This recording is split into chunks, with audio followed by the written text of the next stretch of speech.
না না এই বাড়িতে তোমাকে ভিক্ষা দিবে না। সম্মুখে আছে মন্ডল বাড়ি। মন্ডল বাড়ি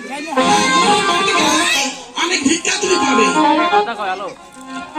হ্যালো হ্যাঁ মন্ডল বাড়ি চলছে, মন্ডল বাড়ি। ডাক দাও ডাক দাও।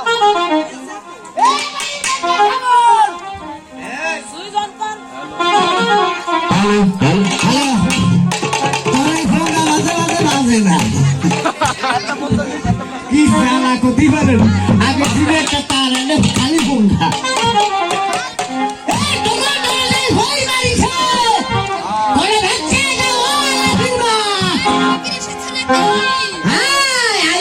আসেন আপনি তুমি আসো